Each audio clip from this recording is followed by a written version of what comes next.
प्यार से सब उसे डॉली कहते थे, पर थी सृष्टि की अद्भुत रचना। बहुत ही प्यारी सी, बिल्कुल डॉल जैसी।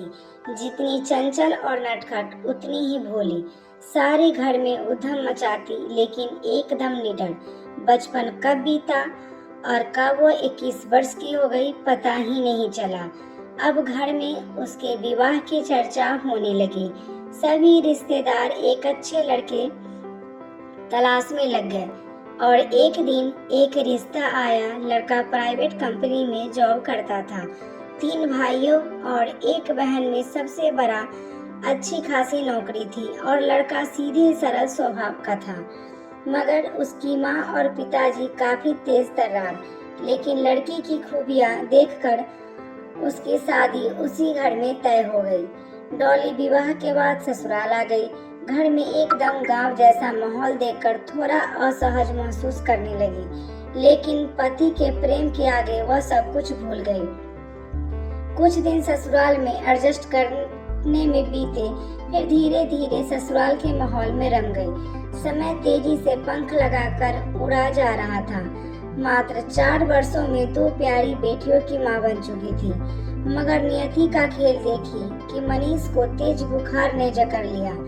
उसने सोचा साधारण सा बुखार है तो गांव के ही किसी डॉक्टर को दिखाया, पर कहते हैं न कि नीम हकीम खतरा है जान। किसी दवा के दुष्प्रभाव से उनकी दोनों किडनियां डैमेज हो गई। फटाफट उसे दिल्ली के किसी बड़े हॉस्पिटल में भर्ती कराया गया, जहां उसकी हालत और बिगड़ती चली गई। डॉक्टर ने शीघ्र ही खून का प्रबंध करने के लिए कहा। डॉली का खून मनीष के खून से मैच नहीं हो रहा था। उसने अपने सास ससुर से बात की, मगर वो दोनों ही खून देने से मुकर गए। डॉली अवाक रह गई कि माँ बाप अपनी संतान के लिए इतने कठोर कैसे हो सकते हैं। उसने तुरंत अपने मौसेरे और तहेरे भाई को इस बात का फोन किया। फोन सुनते ही वो तुरंत अपने कुछ दोस्तों को लेकर वहां पहुंचे और मनीष को खून दिया। जब डॉक्टर ने बताया कि मनीष की दोनों किडनियां 90% खराब हो चुकी है, अब के इसके इलाज में काफी खर्च होगा, यह बात जब मनीष के माता पिता ने सुनी तो वहां से चुपचाप खिसक गए और घर जाकर फोन कर दिया कि हमारे पास फिजूल खर्चे के लिए बिल्कुल पैसे नहीं है। बेहतर होगा वह चुपचाप मनीष को घर ले आए, जितनी संभव हो सेवा कर ले, वो वैसे भी ज्यादा जीने वाला नहीं है।